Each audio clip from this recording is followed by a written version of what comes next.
pagdating ng araw, pag in-imagine mo lang, nandun ka na. Ibig sabihin yung access natin sa imagination, pinalalakas ni Lord. Para pag dumating yung time, na-prepare na tayo na-train na tayo na when it comes to na magkakahiwalay tayo, pero yung iba nagagawa na nila talagang magkita-kita dun sa realm na yon. So, amen. Dudel, hindi ayoko mag-aksaya ng oras. Ate Jen, Ate Marlene, pwede ba kayong makita yung kagandahan? Hindi lang yung bawal. Okay naman ako. Okay lang. Mag-brief lang. Submit lang Hindi lang. Okay naman ako. Okay lang. I'll have my feedback. Kasi, since nga lang ganito yung situation ko, so, ganun ba? Sa, kay Okay lang. Ha? Okay lang. Kung hindi pwede, okay lang. Hindi, okay lang. May lang konti yan. I mean, sige. ano naman ako, may liberty ako kasi yung kahit itong gantong pagkataon, thankful ko to kay Lord kasi since na situation ko nga, sige. nung ko na muna siya pinababa sa bahay ni Lala. So, okay. Alam mo, yes. Si tatay ang mahalaga kasi kailangan muna si tatay. Tay, do you hear me, tay? Tay. Nakamute si tatay. Tay, mute daw. Nakamute kaya tatay. Narinig mo ako, tay. Bible study tayo, Bible study. Ha? Bible study. Ang sado. Shabbat shalom, everybody. Tatay, thank you. Bible study. Bible study. Bible study tayo. Meron akong Bible verse. Nakita mo sa GC? Tignan mo, tay. Nahihirapan ako. Ay, narapan ka. Pas ka muna. Kami muna. Anong verse? Mahaba. Revelation. Kumakain si tatay. Tay, pengi. Revelation 2. Anong talata?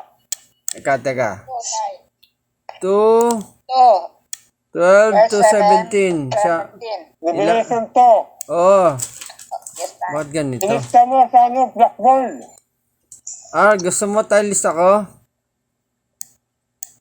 Sige. Si tatay muna, mga kapatid, alam niyo naman. Minsan sabi niya, ayaw niya. Minsan sabi niya, ba't di siya tinawag? Pero tatawagin ko siya. Revelation Tignan niyo, tay. Titignan ko. Lilista ko. Lilista ko, Makinig, Sige.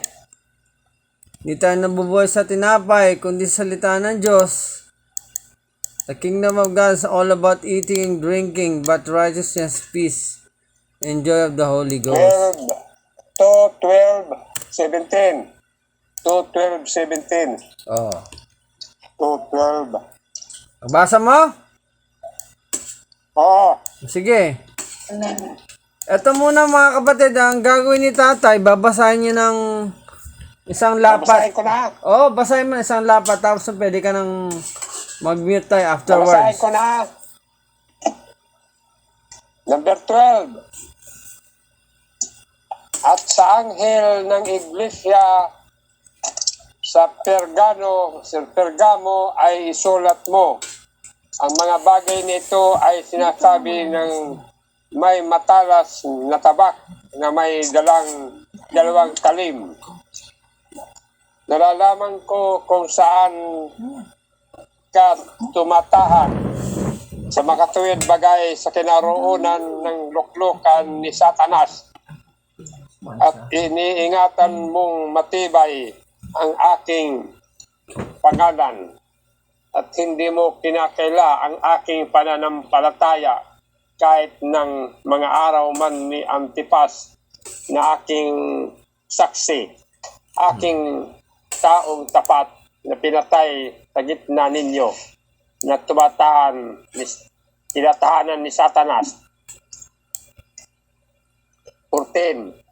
Natapwat meron akong ilang bagay na laban sa iyo, sapagkat meron kadiyang ilan na nang ahawak sa aral ni Balaam, na siyang nagturo kay Balak na maglagay ng katitisuran sa harapan ng mga anak ni Israel upang magsikain ng mga bagay na inihahain sa mga Diyos-Diyosan at makikapid.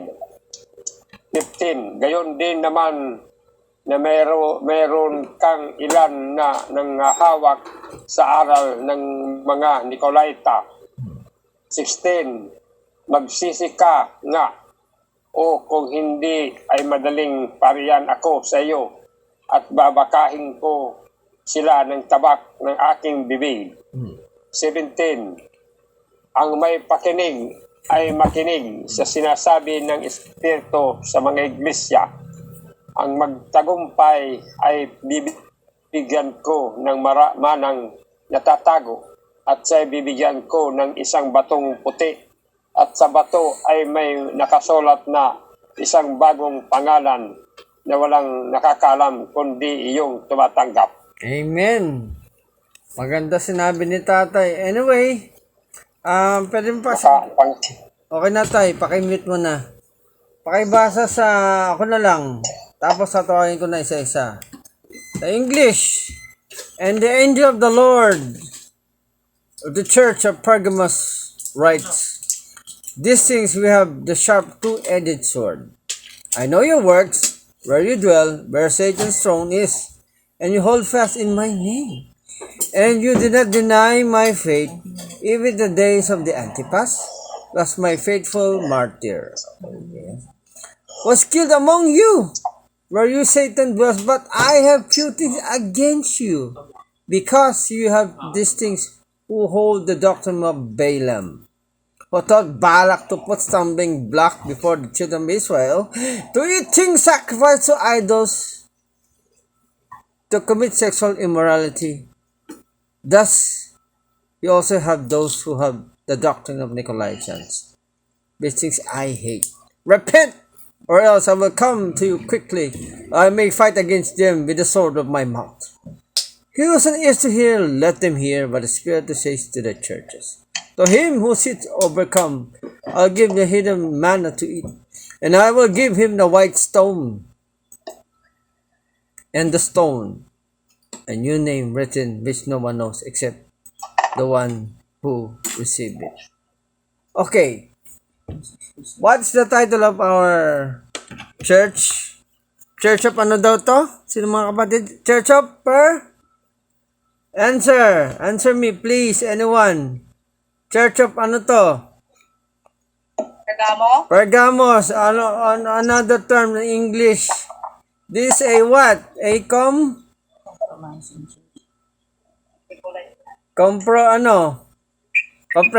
church? Compromising church. Ano ibig sabihin ng compromise? O, sino nakakaalam? Ikaw din, ma. Kapag wala, ikaw na lang. Anyone? Ang compromise ay parang sige. Ano? Sino yan? Nancy? Ate Jen? Compromise, parang sige. O, sige, Ate Jen. Ikaw na pala. Kahit example na lang. Sige lang yan. Ha? Ikaw lang, makinig na muna. O, sige. Kasi na yung sumasalita. Si Ate Marlene yata yun. Ate Nancy, Marlene. ano yung compromise? Parang oraw tayo Ayan, pananagutan. Oh, pwede. Ang compromise, ang sample. Oh, sige, talo-talo na. Sige na. It consists of legal but dark agreement. Okay? May addition lang. Sige, ma. Go ahead. Di ba sinabi Doctrine of Nicolaitans? Niresearch ko kasi yan eh. Not to offend any tradition, pero kung babalikan natin, yung icon ng December 25 is not Jesus, pero si Santa Claus, na ang pangalan niya ay si Saint Nicholas. It's a saint. Sabihin, Okay. paano na ni Jesus? Yes, Nicolaitans meron na. Kasi Nandun noon, na si Santa Claus? oo, Nicolaitans, hindi. He was revered as a saint. Hindi pa siya dinideclare na parang in our modern times na Santa Claus. Kaya nga Santa is saint. Okay, he is Saint Nicholas. Their time, and during their time, it's a pagan ritual that they worship this Saint Nicholas. Kaya tinawag silang the Nicolaitans. And then, dahil ayaw ni... May doctrine pala si Oo. Santa Claus. Anong doctrine niya? Alam mo, it's not mentioned in the Bible, pero throughout history, nire-revere nila, parang si Mary. Wala naman doktrina si Mary, di ba? Pero nire-revere nila si Mary. Ito, nire-revere nila tong Saint Nicholas na to. Actually, yung image ni Nicholas is pareho siya sa God of time, which is si Odin, the God of time. Okay? Yan yung kinalaban natin yung New Year, yung Odin na yan, yung God of time, na siya yung humahawak ng lahat ng buhay ng tao, pati kamatayan, gusto niyang kontrolin. That's why, sa totoo lang, compromise tayo. Hindi, kaya nga, this is the most compromised talaga sa mga Kristiyano when it comes to vanity, merrymaking. Kaya siya dineclare dyan na doctrine of Nicolaitans kasi during that time talaga may merrymaking na sa doctrine ni Nicolaitans. May merrymaking. Siguro, when you say, kasi totoo lang mga kapatid, huwag tayong palinlang ganito yon. Mismong parable ni Jesus, sabi niya, "Oh, my son has come. Let's slaughter a calf because my son has come. We will eat, drink, and be merry." Actually, may ibig sabihin yun, we cannot compromise what God says and the world is saying. Kasi, it's very thin line. And ituloy tayo. Ang compromise, talo-talo, sige na. Compromise, di ba? It consists of legal but dark agreement. Yun na yung sabihin ng compromise. Parang di ba, makinig ka, like you're uploading a very long video on the messenger. Okay?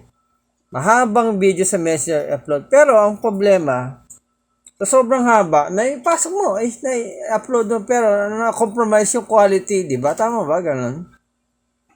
Or ganito naman, masyadong malaki yung quality ng video mo to the point na na-compromise naman yung time. Magets nyo?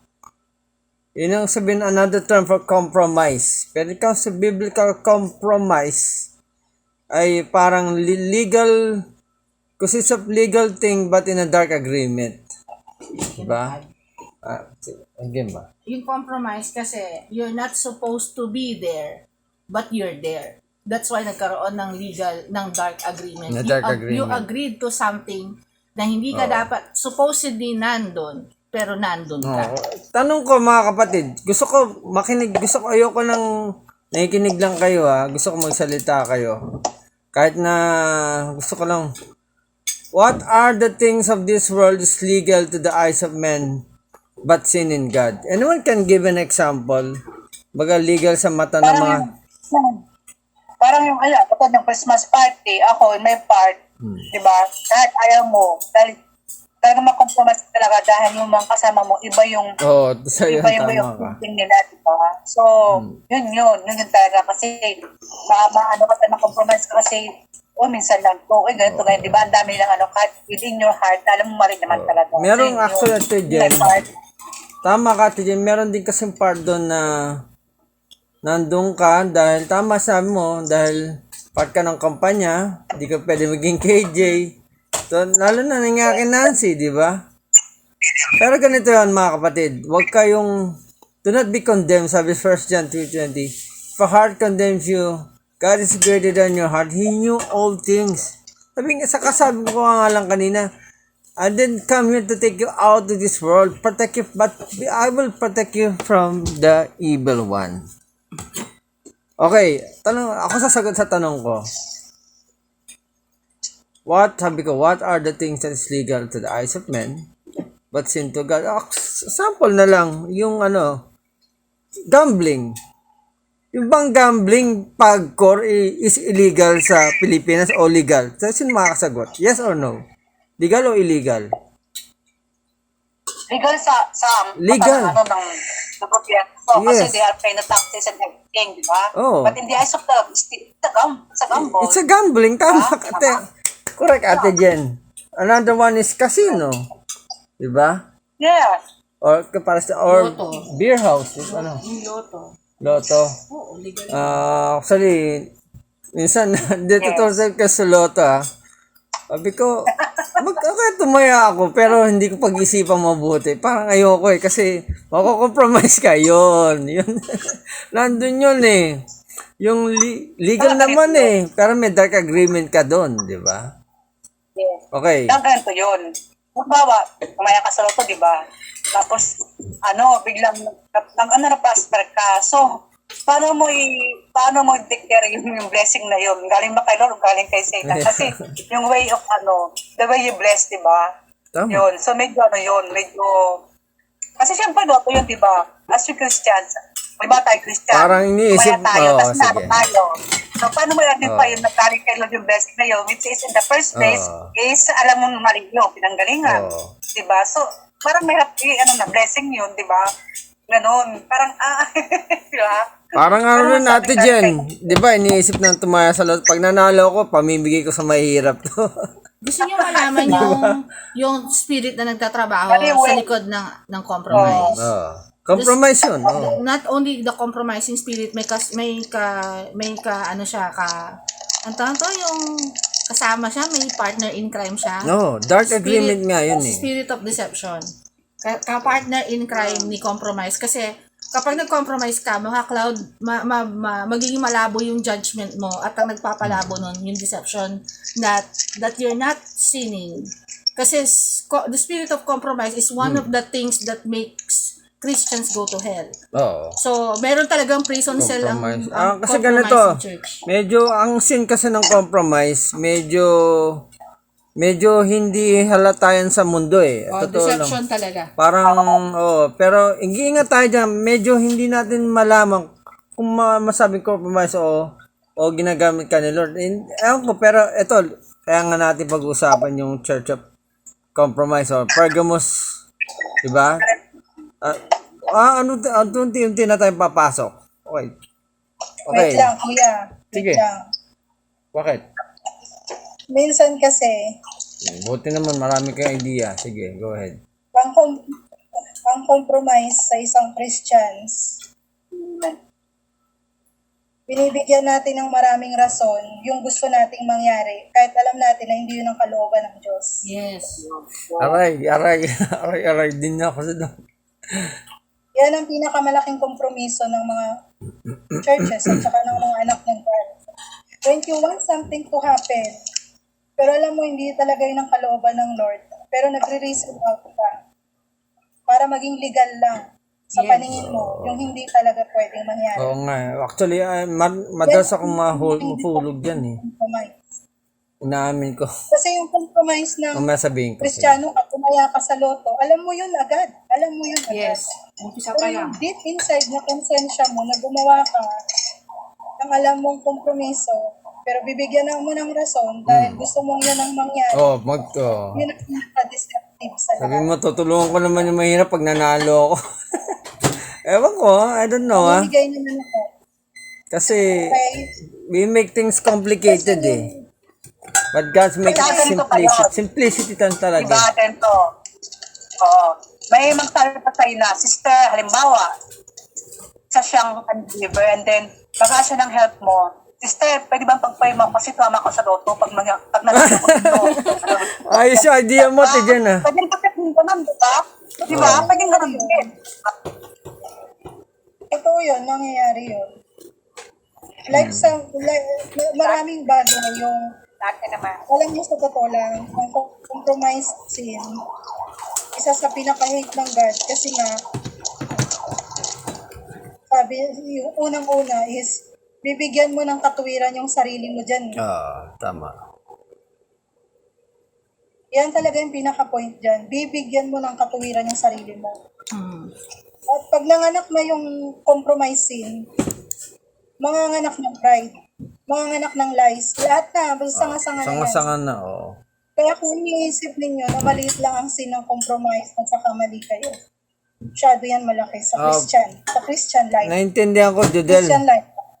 May kilala tayo na pinagtatakpan niya yung kasalanan niya by doing, by means of helping other people. But your life, you want to justify that you are right in your own eyes. I don't know, ayoko nang i-expect. Hindi pwede. Hindi Ayoko. pwede. Kasi mahirap talaga. Can I Sige, go ahead, ma. kaya yung compromise din yung sin na Tatanong magdadala. ko, pwede ba ako magtumaya ng luto? Hindi Malapit lang dito. Hindi nga tayo pwede. Hindi. Add ko lang kaya isa sa mga sige. Ang dami kong kwan dyan. Pag nanalo ako, bibigyan ko bawat membro natin ng tag 2 milyon. Ay, naman eh. Patet ako ng makalaki. Tayo, wag na mag-joke, Marami tay. kang matutulungan. Ay, mali nga tayo ang loto, mali. Ito, kaya ang compromise isa Hindi sa na mga mahirapan. wait, tay, magsasalta lang ako, tay. Kaya yung Minsan nangangarap ako niyan. Pag ako nanalo, marami ako matutulungan. kaso nga ayaw ni Lord niyan, tay eh. Ayaw niya. Ayaw ni Wait Lord, lang po, tay. Ate Marlene. Kasi baka makalimutan ko eh. Sa akin naman, Hindi yata ako naririnig. hindi, ganito naman sa akin. Ang compromise kasi, yung kung nakukonsensya ka na alam mo mali, huwag na natin gawin. Kasi, pag nandito na sa atin ang Holy Spirit sa ating puso, siyempre mangungusap siya na, mali ang yun, may nga iyon. Ginagay tayo ng Holy Spirit na mali. Yung nakukonsensya ba tayo? Once na nakukonsensya natin, huwag na natin Tama, dahil may Ate compromise na Marlene. yan eh. Simplicity lang talaga. Nagiging complicated ang isang bagay talaga eh. Okay. Mahalaga tong sasabihin ko. Singit lang saglit. Bakit yung compromise yung nagpapadala, as in to the point na magdadala sa isang Kristiyano sa hell kapag hindi na-repent? Kasi, number one, itatak nyo daw to sa utak nyo, sinasabi ng Lord ngayon sa oras na to. Compromise is actually contradicting the will of God.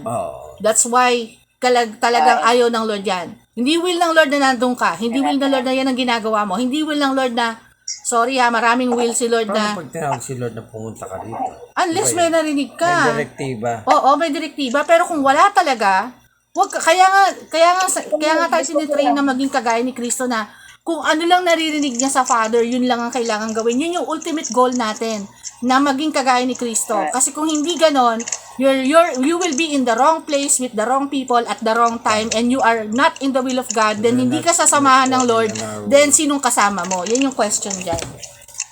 Anyone to add? Anyone? Medyo interesado kayo sa ganitong topic Malawak yung compromise. Actually, Alam ganito. mo, Sige. sabi ni Kuya Ian, Judel, ito yung topic ko. Nilatag niya. Timing yon sa vision ko kagabi. Amen. Sabi ko, okay Lord, kasi nga, ang vision ko kagabi, nakakita ako ng maraming demons na kapila. Ang dami nila. Alam niyo yung mahabang upuan, yung parang bench chair. Pero mahaba doon. Tapos sabi ko, Lord, anong ginagawa ng mga ito? Kasi syempre, yung pinsan namin, nagyaya ng reunion. Pero, syempre, alam mo yon, pag inisip mo bilang tao, wala namang masama. Diba? Walang masama. Kasi reunion naman yun. At saka, we give love sa ma-reach out sila, mabigyan ng pagmamahal bilang mga Kristiyano tayo. Ganon yun yung human mind. Yes. So kagabi, pinaintindi sa akin mabuti ng God kung ano yung critical condition ng mga Christians na sumasama sa reunion. Kasi wala sa akin, it's okay. Kasi mga kamag-anak natin yun Doon tinignan, pinakita sa akin ng God yung mga demons na nakapila na mga agresibo sila talagang mananakit sila. Sinabi niya sa akin, yan ang mga demons na sumasakay in the midst of reunion. Sabi ko, anong ginagawa nila, Lord?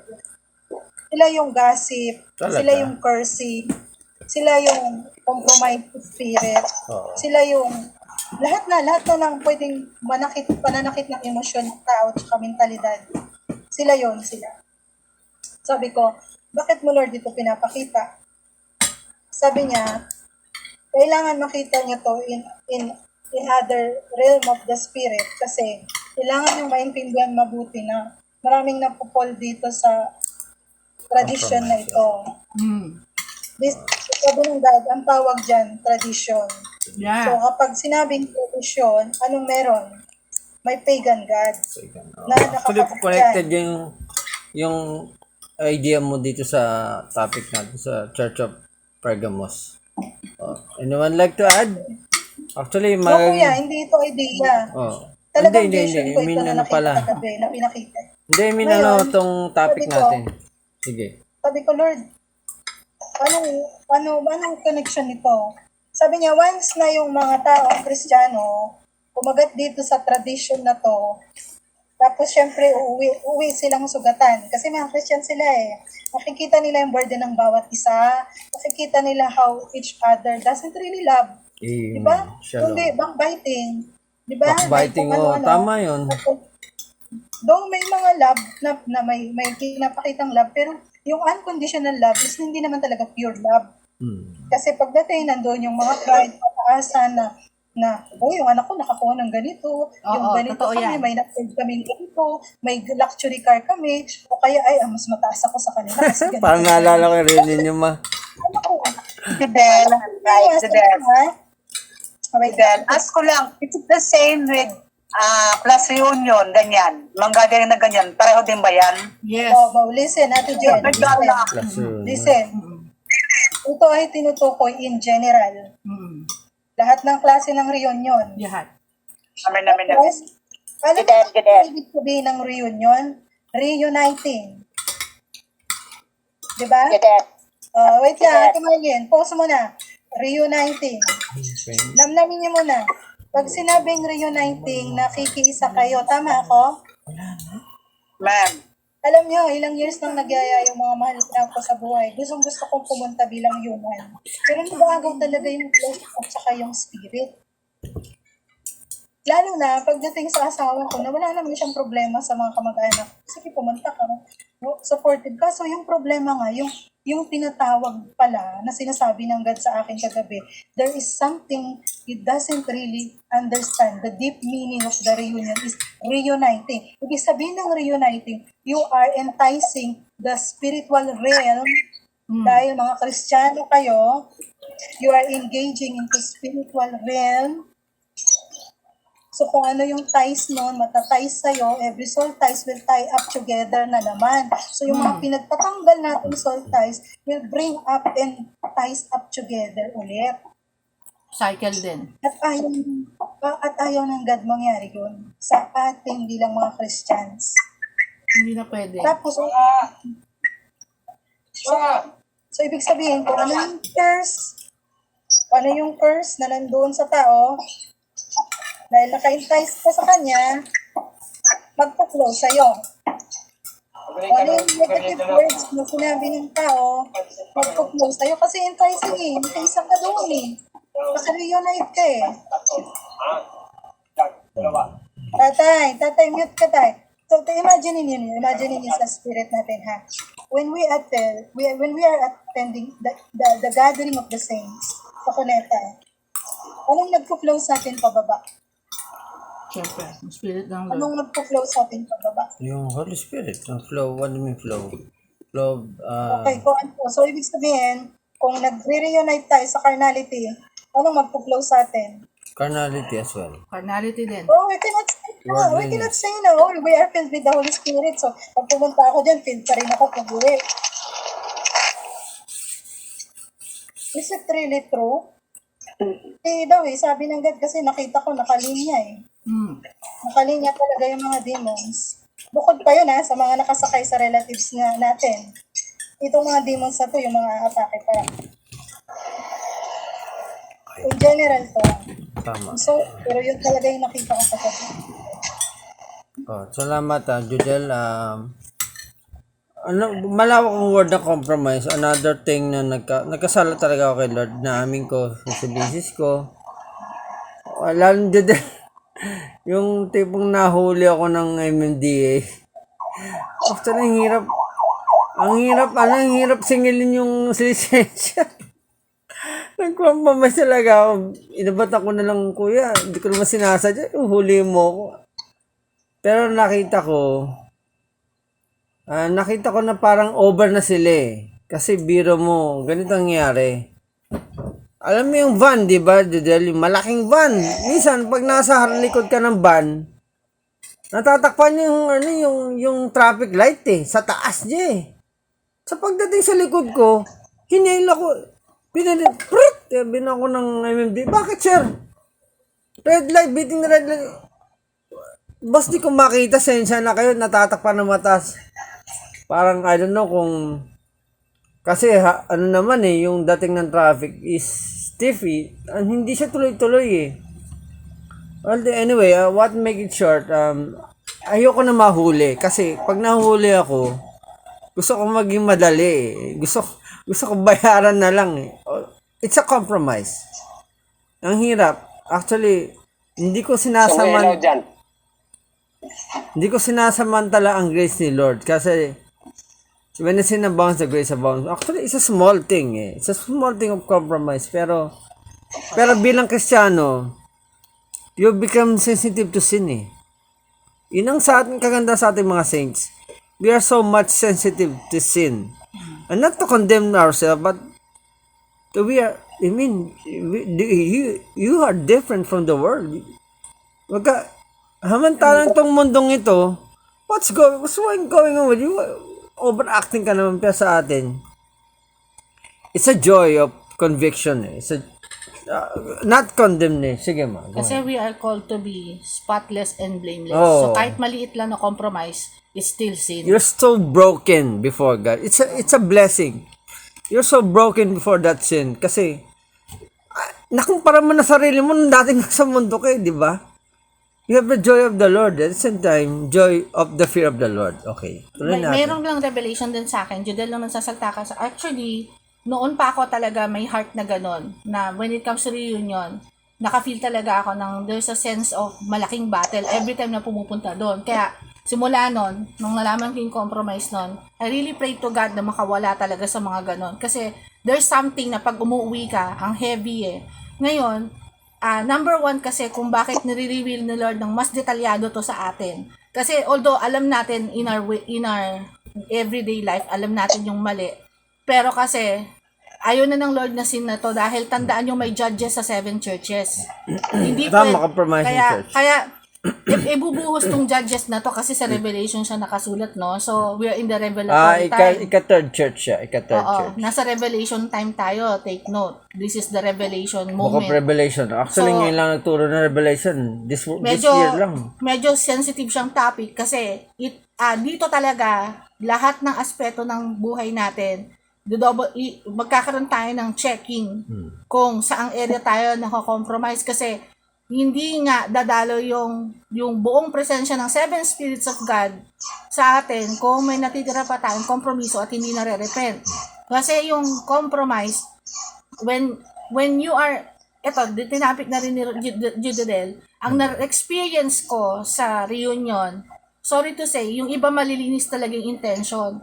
Pero sa totoo lang, titignan mo yung bunga after ilang years ng pag-attend ng reunion. Kasi ang nag-umpisa ng reunion sa side nila Ian, yung mami niya, for the purpose na, dahil nakuha niya yung activity sa church, sa church, take note at in-incorporate niya sa family. Kasi in the hopes na ma-win sila.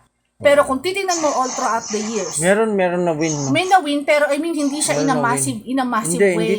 Hindi talaga na-overcome ng Christian na ma-take over yung reunion kasi talagang mas nananaig yung laman, yung carnality. Actually, ako naman, hindi na ako Sige. Actually, tama sabi na rin. Tutuloy na natin Tay, pakimute. Tay, pakimute, Tay! Tay! Mute mo muna yung phone mo. Maingay. Pakimute. Fit si Lord kasi nga, tandaan ninyo, when you follow God's order, kaayawan kayo ng mundo. Let's face it. May iba talaga ang galaw nyo. May kaayawan kayo ng mundo. So you need to be ready na i-give up kay Lord yung life. Kasi talagang, yun talaga yun eh. Kaya nga, instead na magkikita-kita yung mga magkakapatid, dahil excited, kakapatid mo naman yun, wala naman sigurong masama, reunion nyo naman lahat yun, di ba? But let's face the truth. Pero kung dyan makikita kasi ng God kung gaano natin siya kamahal. Yung lalim ng pagmamahal natin sa God is yung obedience natin sa Lord. Hindi ako nagmamatapang sa inyo ha. Yun lang talaga kasi yung pinagbibigay ng God na yun. Pero kailangan natin tumawid dali. Sige, tuloy na natin. We pray that those we are, will be transformed. Anyway, tuloy na natin. May tanong pa ako. What there are also sorry. May tanong din ako, ulitin ko if anyone like to answer. There are also to be submissive to the government. Di ba kanina? Compromise. Ito naman, may iba tayo. Meron bagay pala sa system ng government na we also have to submit and support God's blessing as well.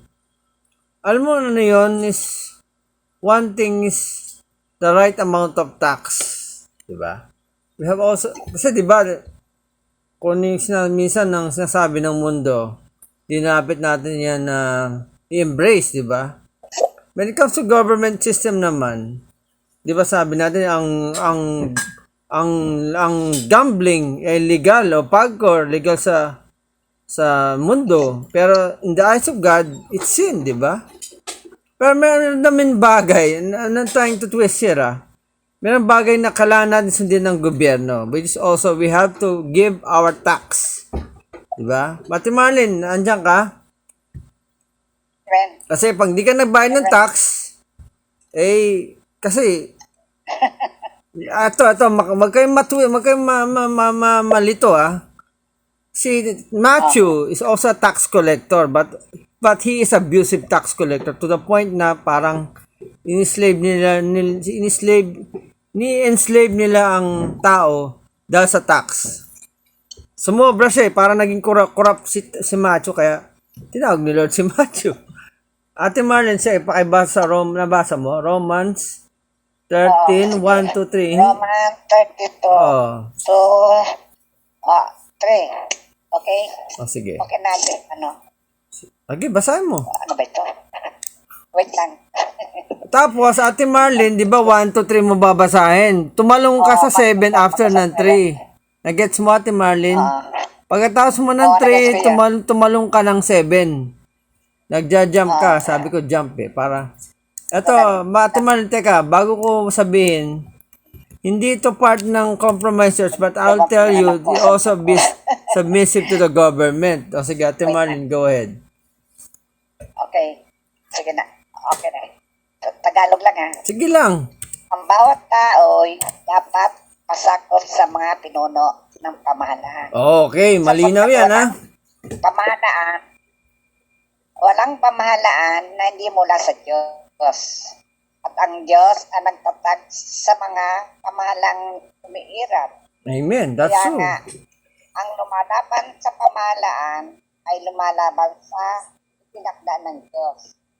At sila'y parurusahan. Ang mga pinuno ay hindi dapat katakutan ng tao. Si Marlene, lakasan mo, wala ka. Lapit mo yung phone mo sa bibig. Mihina. Number 3. Okay. Ang mga pinuno ay hindi dapat katakutan ng taong gumagawa ng mabuti. Ang gumagawa lamang ng masama ang dapat katakutan. Matakot. Kung ayaw mo matakot sa mga namumuno, gumawa ka ng mabuti. Napuputo sa Ate Marlene. Ang karurusahan kanila. Amen. 7. Ibigay ninyo sa bawat isa ang nararapat sa kanya. Bayad kayo sa mga dapat bayaran at magbigay kayo ng buwis na dapat buwisan.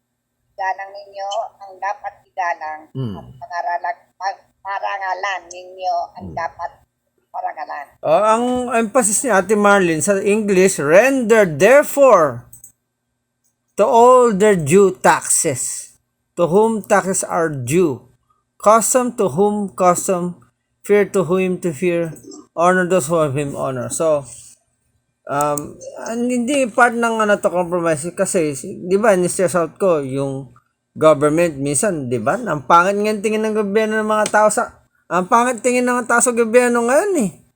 Pangit sa naman government, corruption, di ba? Yung unang word na lumalabas sa utak natin. Yung mga, minsan yung mga mababait na tao nung kumandidato, nung nasa trono na, naging masama, naging corrupt, di ba? Tulad ni GMA. Hindi natin sukat akalain na pumalit kay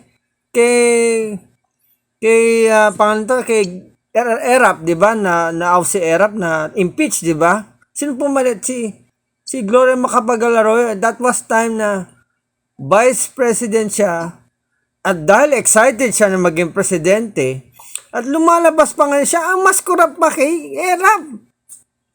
Di ba? Pati yung pagkapanalo niya ng term na dapat, kung naalala nyo yung kalaban niya ang mahigpit na kalaban niya tumatakbo, yung second term niya na, si FPJ, di ba? Nagkaroon ng leak na Hello Garcia.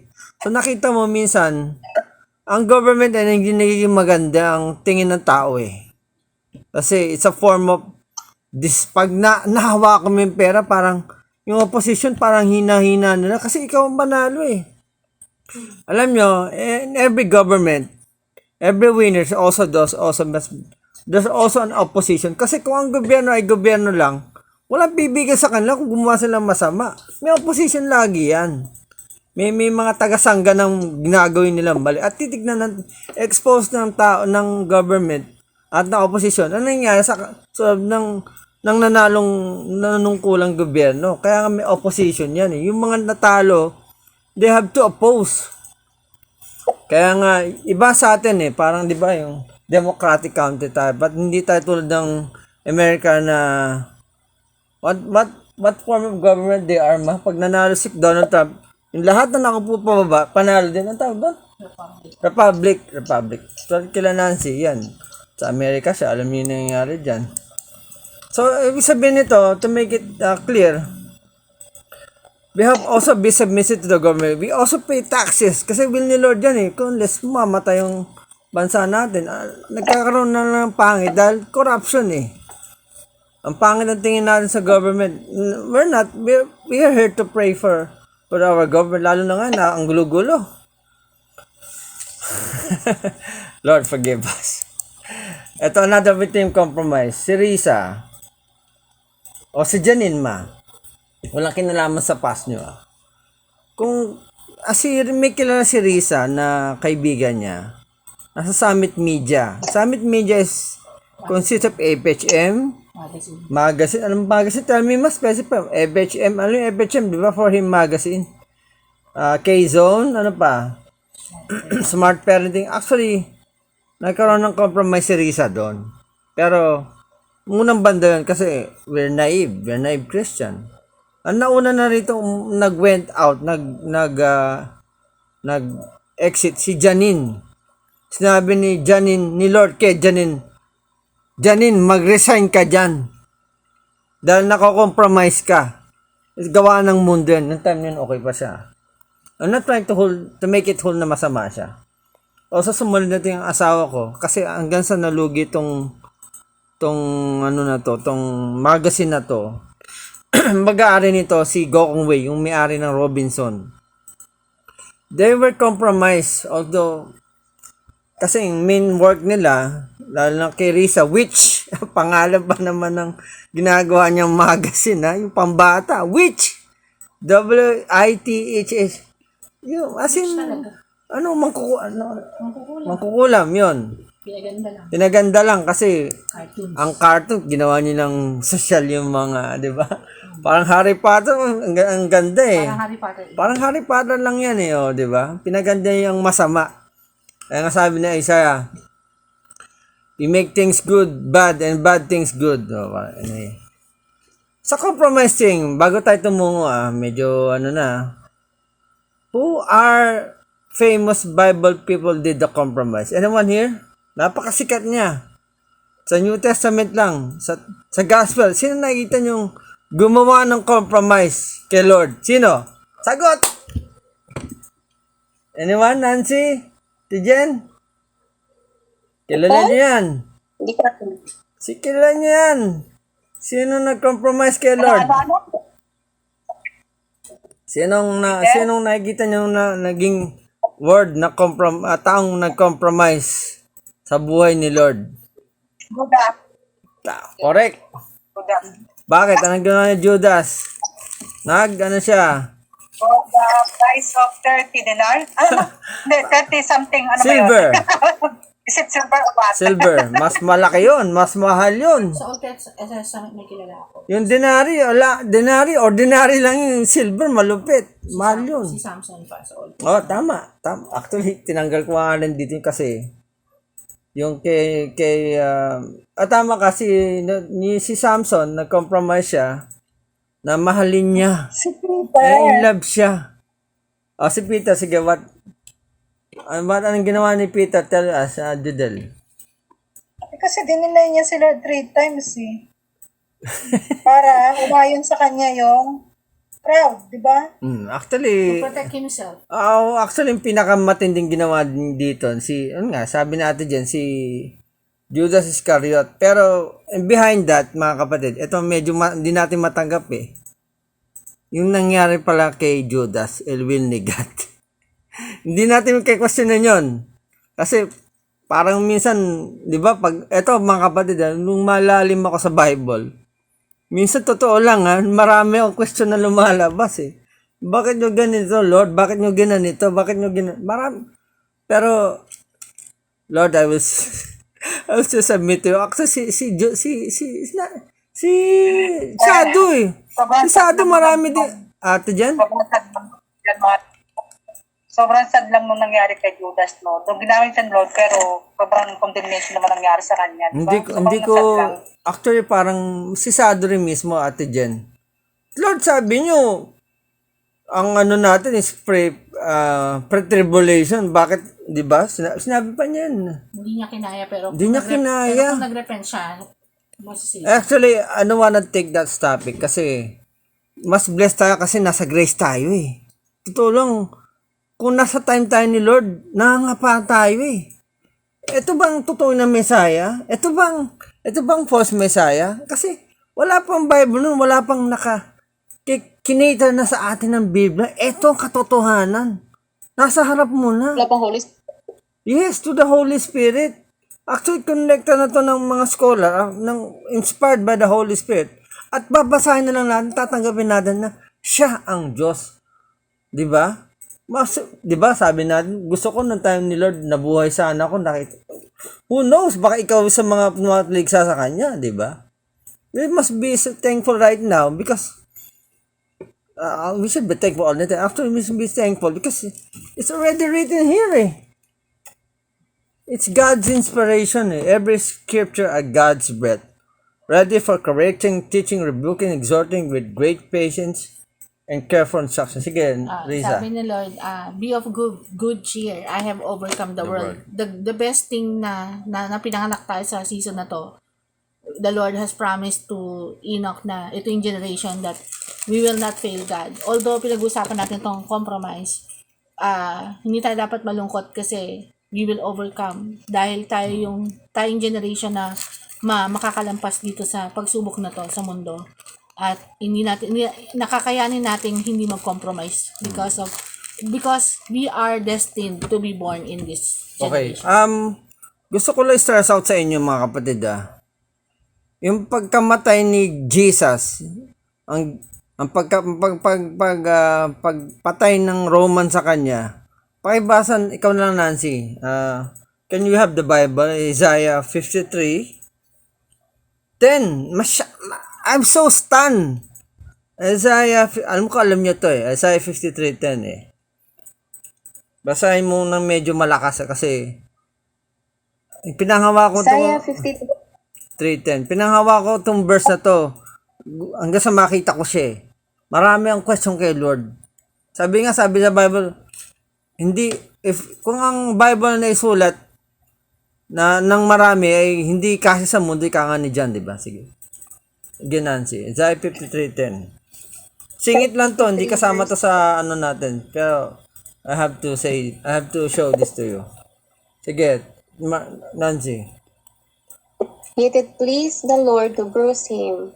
He has put him to grief. When you make his soul an offering for sin, he Yeah. shall see his seed. He shall Tama na prolong his yan. day. Tama na yan.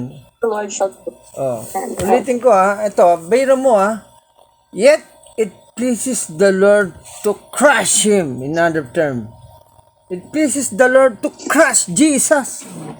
He put him into grief when he makes soul an offering to sin. So, hindi pa ba malinaw na si Jesus to? Dear Jews, are still blind? Yun lang. Kasi sa mga powerful verse na, one day, Lord, bakit maraming yung sinugal na tao? Bakit? Marami akong bakit kay Lord Pero as for now, blessed are the pure in heart, for they shall see God. Yun lang. Actually, nung nalaman mo yung Bible, naging marami kang tuloy-talong at marami kang nalaman. Dalawang nangyayari. But in overall perspective, I become more in love with God. That's the thing. Amen. Tijen, it's now your turn. Matthew 26, 14 to 16. Gusto ko lang share sa itong kung nangyari kay Judas. Ate Jen, pwede ka ba? Hindi. Sige, maiksi lang to. Nasabi na natin pero you have to say this. Yes. Matthew 26, 14 and 16. Oh, 14 to Judas 16. agrees to betray Jesus. Oh, Ano? tama. Okay. Wait. Tapos na? Okay. Alam ko. Then one of the 12 called ran to the chief priest and said, "What are you willing to give me if I deliver him to you?" And they counted out to him 30 pieces of silver. So from that time, he sought opportunity to betray him. So, tama pala. Grabe, Ito naman sa no? kanila, pero Oh, so hindi ko na-question nun si Matthew dyan. Si Matthew kasi nagsulat yan. Tuloy na tayo. Okay, Nancy, it's now your turn. Ulitin mo lang sinabi ni tatay kasi tatay, nilahat niya ngayon, isa-isa ihimay natin. Sige, Nancy. Revelation Saan 2:12. tayo? Revelation 2:12 lang. Revelation 2:12. 2:12 lang. Oh, yun lang. Okay. Compromising church, and the angel of the church in Pergamos write, these things says, he who has the sharp two-edged sword. Yun lang. Ano sa palagay ng natatandaan yung sword dyan? Anyone? The word of God is ano?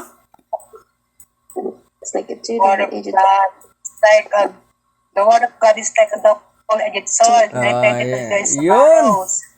The judges are taught and attitude of our heart. Yan, actually, laging yung wala pa sila Nancy nun sa C5, sila Joby. Di ba ate Jen, laging declaration two-edged sword, laging nabanggit ni Nana yan, yung para sa that verse. Ate Jen, Ano bang version? Nalimutan ko na. Hebrews 4, ito nga, Hebrews 4:12. The word of God is living, active, sharper than any double-edged sword. Ano ba yung sword natin ngayon gamit? At Jen, anong sword na tinatawag na spiritual sword natin? Ayan nga, word of God. Yun, Bible, exactly. The sword of the Spirit. Ate Jen, nandiyan ka na. Pakibasa mo, Miss Yeah? Psalm 149:6. Gusto ko lang i-stress out natin yung sword na yan. Hindi? Psalm 49? 149:6. Psalm. Kasi nabanggit din na yung Hebrews 4:12. Ngayon, babagitin yung from 149:6. 149. 149:6. Kaya ako naman. 149. But it's just 49. Okay, I'm on Psalm 149:6. Happy si ate dyan ah. Okay. Take time. Psalm 149:6. Let the highest praises of God be in their mouth and the two-edged sword in their hand. Ayun. See, so sabihin Psalm mo, 149. kinuha niya na yan eh, ni Lord din yan yung sword na yan. And then come here to give you peace, but a sword or a war. For some reason, wag kayong magalit kay Lord dahil Lord, sabihin mo Prince of Peace ka, sabihin mo Prince of War ka. I mean, you are here for war. May reason si Lord, hindi natin alam, baka sinasabi niya lang yun sa mga disipulo niya o sa taong nandun. Hindi, we do not know. I still have question, Lord. Ate Jen, sinadyan ka, basahin mo naman ang Revelation 2:13. Ikaw pa ulit uli. Revelation 2:13. Alin yan? Ikaw, Revelation 2:13. Oo. Tinawag ko na kasi kanina. Okay, Revelations Si Ate Jen kasi 2:13. bilang mag-online yan eh. I know where you live, there where Satan has his throne. You are true to me, and you did not abandon your faith in me even during the time when Antipas, my faithful witness, was killed there where Satan lives. Yun lang. Okay. I know your works and where you dwell, where Satan's throne is. Tanong ko sa inyo, saan bang throne ni Satan aside from Pergamos? Anyone? Ano tingin mo saan siya nagde-dwell ngayon? Saan? Second heaven, correct. Sino sumagot nun? Si Ako, sa atin. Ate Jen. Kasi kailangan kong marinig kasi. Ate Jen, di kita malaman kung ikaw yun kasi hindi ko ma-determine kasi Ako. yeah, ikaw pala. Okay, thank you. Another question, is Satan is burning in hell or ruling in hell right now? Is Satan is burning in hell or ruling in hell? Hindi pwedeng, Clearing. Wala pang judgment. ano, Nancy? Is it burning in hell or ruling in hell?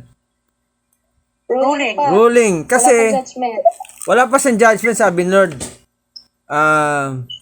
Because his judgment is imminent. Ruling siya, not yet time. Oh, kasi, Sa pagdating ng judgment, nasa babad. Ganon. Para, pagdating ng judgment, ay tatapon siya sa lake of, what? Tayo. Lake of fire. This so ganito is yun. the second death, di ba ma? Yung lugar na dati pinapagharian niya, yun na magiging ano din niya. Ang tawag Oh. Kasi, yung magiging lugar din na kung saan siya, kasi ngayon, yung, Nakakaroon-araw siya eh. tama. Tsaka at same time, he's, or like a roaring lion, tama, seeking to someone who devour. Di ba? The enemy. Tama sabi ni second heaven. Kasi yung second heaven, alam niyo, sabi ni Bruce Allen, di ba?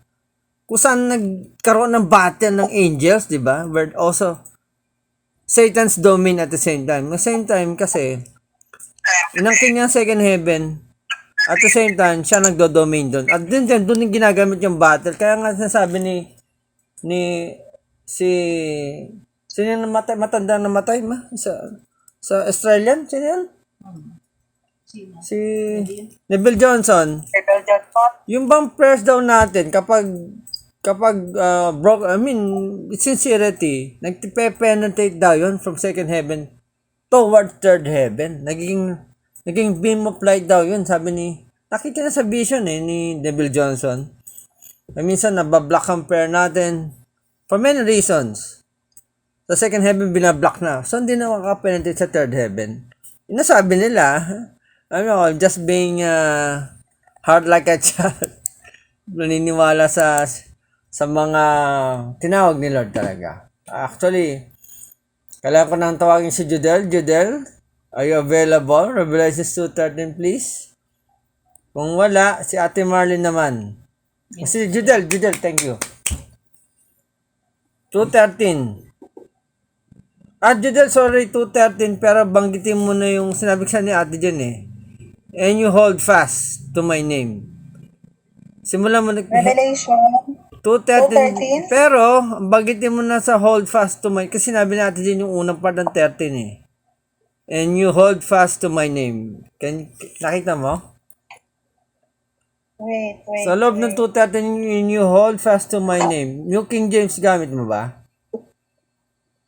Oo. O sige, and you hold fast to my name. Makita mo. Pag nakita mo, ituloy mo yan hanggang tapos ng 13. Nauna ba yun sa 13? Hindi, mahuli. 13. Bandang gitna na. Okay. Hanapin mo. Oh, Kasi pinaghati ko 2:13 yun. ha. Oo. 2:13 tama? Oo.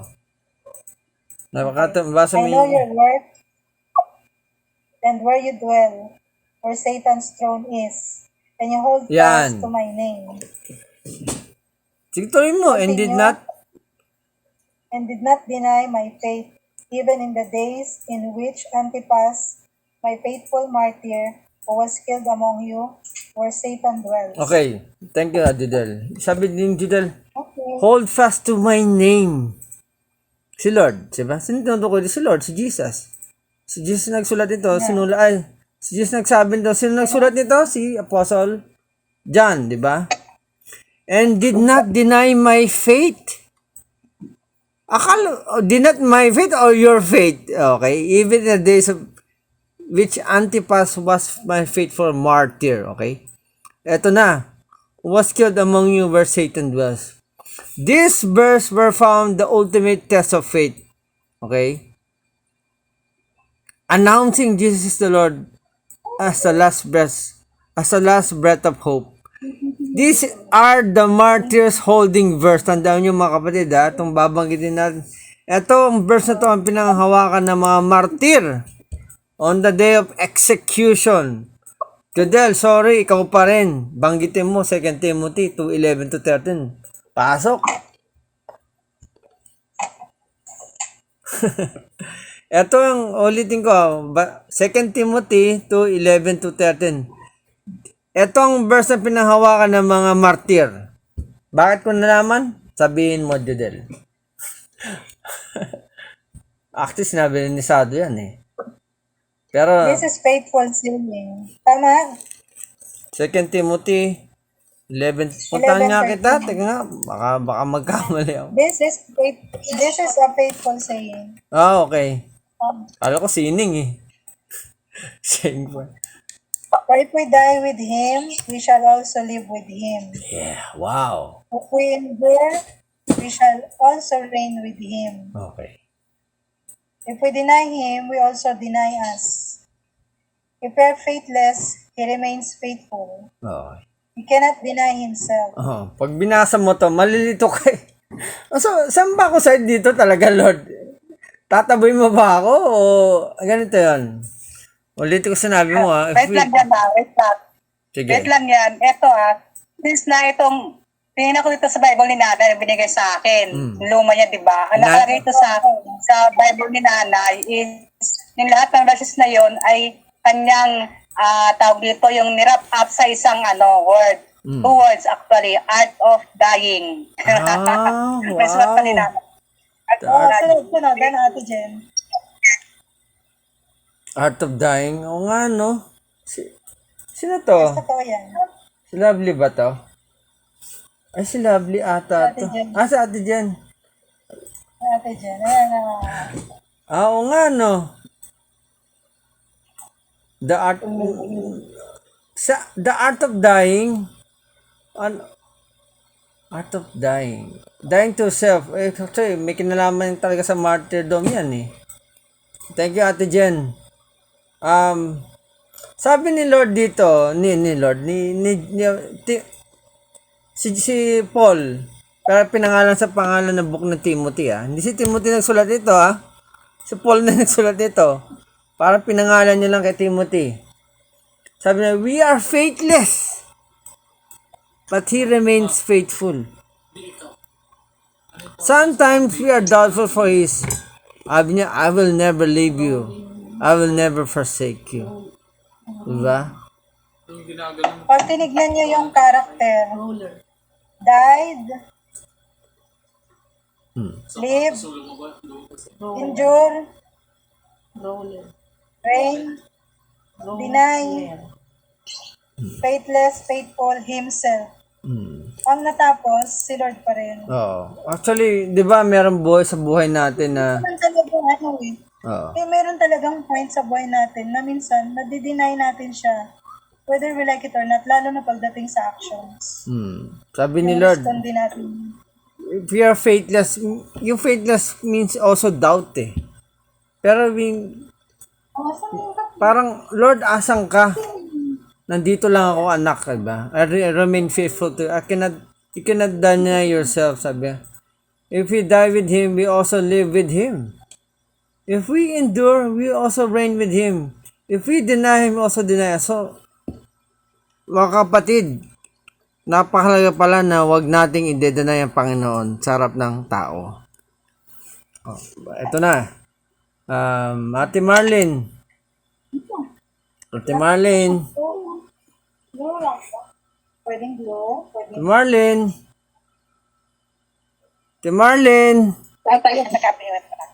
Romans. Amen na, amen. Romans 10:9 mo nga, please. Romans 10:9. Yan mo na yung mabanto. Si Dada lang. Wala akong marinig, Ate Marlene.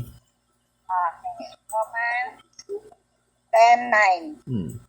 If you openly declare that Jesus is the Lord and believe in your heart that God raised Him from the dead, you will be saved. Amen. Yun yung ilang beses ko sinasabi sa inyo, itong verse na to, kaya sinasabi ko ang compromise, ay kasi hindi natin, you did not deny my name, sabi na. And you did not deny my faith, di ba? The days of which Antipas. So, may kinalaman tong Romans 10:9. Alam niyo ba Romans 10:9 is also a martyr's verse? Ulitin ko, yung guillotine, yung pugot ulo, is the ultimate verse. Sabihin mo to, renounce that Jesus is not, renounce Jesus and you shall be set free. Kapag sinabi, renounce, ang gagawin sa'yo, tatanggalin ulo mo, malaya ka na. Sige, alis na. Diba? Merong video nun sa marang, may nag-post yata, si ate dyan yata, yung, kung alala mo ate, ako lang yata naalala, yung, may pinost kang video na yung mga negro, o si ate Marlene yata yun eh. Merong Kasi Ate Marlene na. comical video doon, yung babarilin yung may dalang rifle yung tao. Deny is Jesus. You wasting my time. Say it now. Nung dinay niya, pinalaya siya. Tong isang to, last. Hindi niya dinay, kumanta siya. Kahit anong baril niya, hindi tumatagos hindi nag-trigger yung baril niya. Comedy lang yun eh. Yun nga mga kapatid, eto nga, ulitin ko kung naalala niyo yung pastor sa Marawi, di ba? Kinabisado niya yung credo para nun, makalaya siya. Di ba? Kinabisado niya yung credo. Dahil kinabisado niya yung credo, nakalaya sa niya na si Lord ng siguro sa isip niya, total, pagkatapos ito, sa puso ko naman, di ba? Sa puso ko naman, si Lord ang Diyos ko, pero sinasabi ko lang ng bibig ko na hindi ko siya Diyos. Para lang makalaya ko from execution of babusayap. Ano ba ba? Parang rebellious people, di ba? So, doon nakita niyo yun. So, connection. You hold fast to my name. You did not deny my faith in the days of you've been martyr. So martyr. So merong akong topic sa martyrdom in a detailed manner 'yon. So next time na lang 'yon. So Nancy, eto na tayo. Revelations 2:14. Whole 14 pakibasa.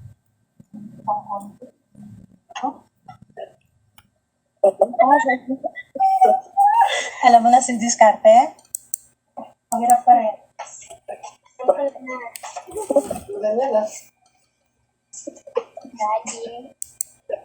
Nancy.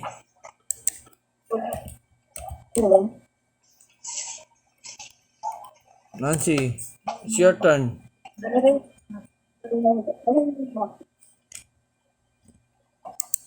Verse? Sorry Revelations 2:14, sister.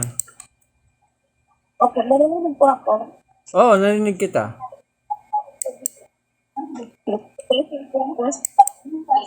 Parang medyo ano ka. Parang medyo choppy.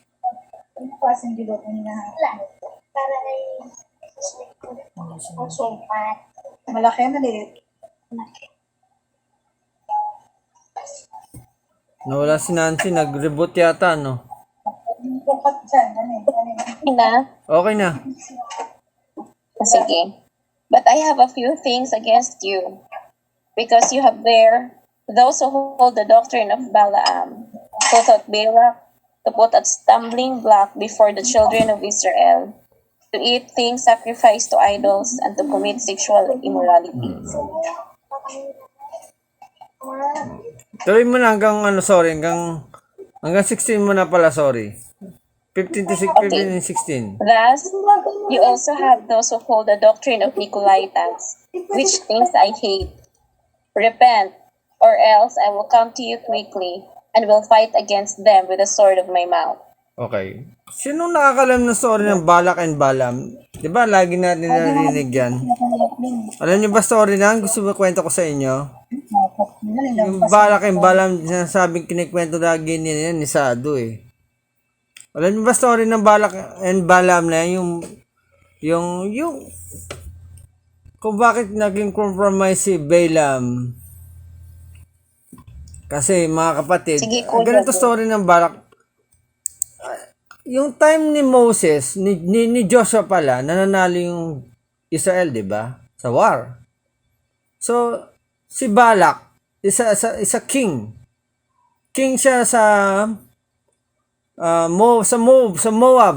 Kaya tawag sa na Moabite tawag sa kanila eh. Medyo, intindihan niyo, medyo malalim to. Si King Moab, alam niya susunod na siya na sasakupin ng Israel. Nag-iisip siya, nababahala siya kasi siya na isusunod. Nasasakupin ng Israel, siya na igigera ng Israel. Napaka-powerful ng Israel kasi they're with God eh. So, nag-isip siya. Matalino to si Balak eh. May balak talaga. May balak niyang balaan yung Israel talaga. So, tinawag niya si Prophet Balaam. Si Balaam ay dating prophet of God. Pero na-compromise siya yun. Na-compromise siya ng bribery. Dahil sa talento niya, kasi sabi sa kanya, he has the power, if he curse the nation, it will be doom, fail. If he bless the nation, it will be bless the nation talaga. At dahil doon, bago pa mangyari itong story na to, sinulat ni Moses, ay nangyari na talaga si Balaam is a compromised prophet. Pero totoo tinatawag niya si Lord, si God. One time nakaisip si Balak, yung King Balak. Tawagin natin si Balaam kasi siyang makapagsagip sa atin. Let's make him curse Israel or the Jews. Nung tinawag niya yun, actually may tauhan siya, siyempre Balak. Magdala kayo ng pera, sabihin nyo kay Balaam na i-curse niya ang Israel sa bundok, kita niya lahat. So nangyari yun, nagpadala si Balak, King Balak ng parang messenger niya na Prophet Balaam, King Balak told us na i-curse mo ang gusto makipagkita sa ni King Balak pala at mag-usap ka at pakita mo sa kanya, i-curse mo yung gusto niya i-demonstrate para siyempre as a witness, di ba? Hindi baka kasi ito yung pera, sumama ka sa amin at i-curse at pumunta kay King at at sasama siya sa'yo, i-curse mo na nakikita niya ang gagawin mo sa pag-curse sa Israel. So, sabi ng pag-isip-isip si Balaam, si Prophet Balaam, sige. Sige, total malayo kayong pinanggalingan niyo, magstay muna kayo dito sa bahay ko. At pagdadasal ko kung will nga ni Lord. So, nagdasal si Balaam, then, surprisingly, God answers him. Sabi ni Lord, do not curse the Israel. They're my chosen people. They're blessed nation to me. So, nung nagising siya, Gamit ang donkey. wala pa doon. Tama, wala pa tayo doon.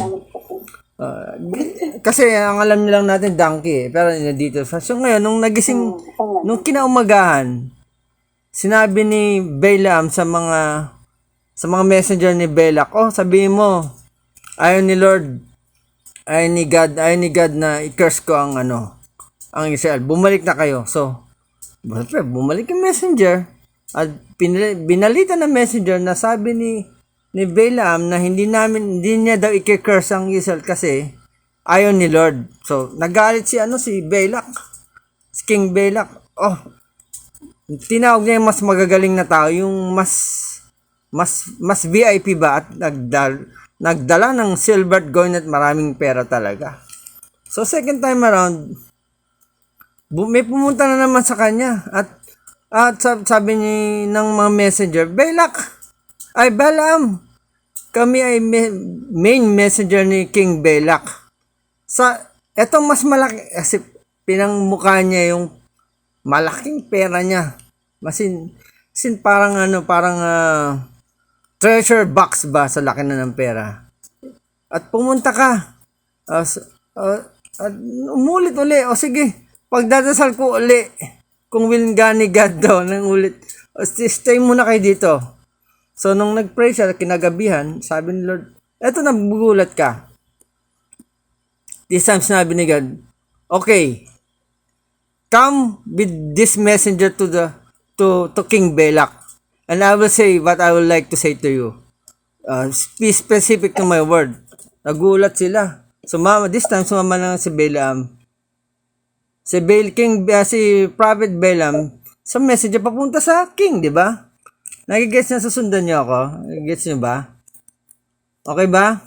So, yun. Sumama na ngayon si Balaam sa messenger, papabalik sa King Balak. Pero habang sila'y nasa biyahe, ito na Nancy.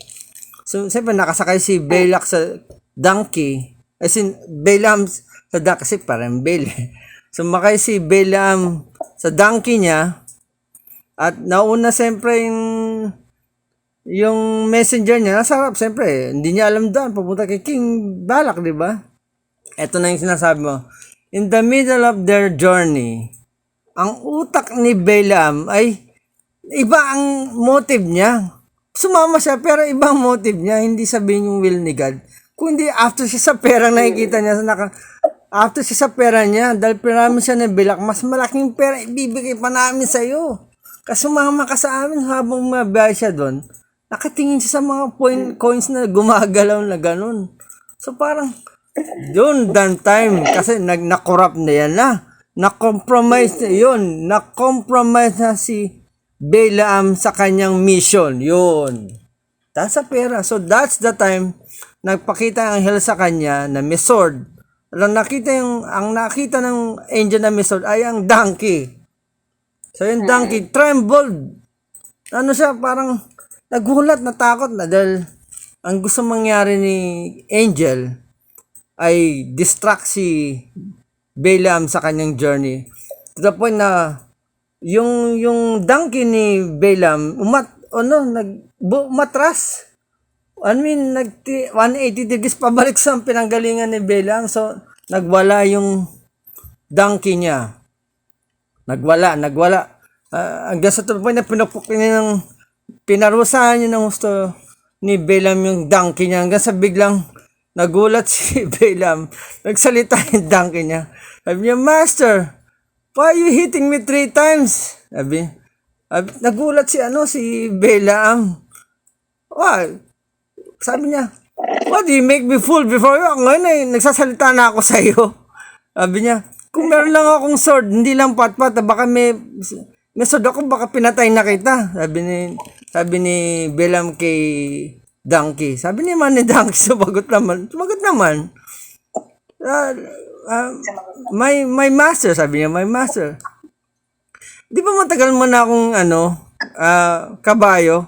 Ngayon mo ba, hanggang ngayon ba, hindi ka pa naniniwala na nasa tama tayo, na ikaw pa rin amo, ikaw pa rin amo ko? Oo nga, sumagot naman. At nung sumagot siya, nakita ni Balaam yung nakita ng donkey. Nagulat siya, nakita niya ang angel na nagpakita una sa donkey. Donkey talagang ito nga nag-fall down si Balaam, nag-sorry. Ay sinabi naman ng angel na may sword, okay, pumunta ka pa rin kay Balak at may sasabihin si Lord sa iyo, ay papasabi niya sa iyo, yun lang sasabihin mo. So tumuloy pa rin si Balaam. Si Balaam, transform na siya kasi sa story ng Balaam, corrupt talaga siya, pero binago siya ni Lord. So pagpunta niya sa king, oh, Balaam, matagal na kitang gusto makita. Bakit nung unang tinawag ko yung mga message, hindi ka pumunta? Dahil ba siguro, akala mo ba, hindi kita bibigyan mas malaking pera? Ayan, binigyan na kita, kaya ka nandito, ano? Sabi ni King Balak, sabi ni Balaam, sabi niya, let's go to the place you want us to go. Let's go to the place you want us to go. Kung saan gusto mong pupunta tayo, sige. Sabi ni Balaam. Ayun, sige. Nasa place siya, nasa mountain sila eh. Parang, tatapusin ko na. Ang gusto mangyari ni Balak dito na itaas ang kamay ni Balaam, curse niya ang Israel. Instead na i-curse niya, pinasabi sa kanya ni Lord, I will bless this nation. Instead, you will be fruitful. Nagulat siya. 3 times siya. 3 times siya sinabi yan. Sabi ni Balak, Balaam, parang mali sinabi mo. Sabi ko, i-curse mo, wag mong i-bless. So, 3 times na nangyari. So, anong nangyari? For the 4th time, eto, make it short. Sabi umamin si Balaam, Sir, the king, even though you give me the whole kingdom with fill of gold, I will not compromise the word of God. So, yun, nagkaroon ng bawi. Okay? So, instead, ganito, here's the ending story.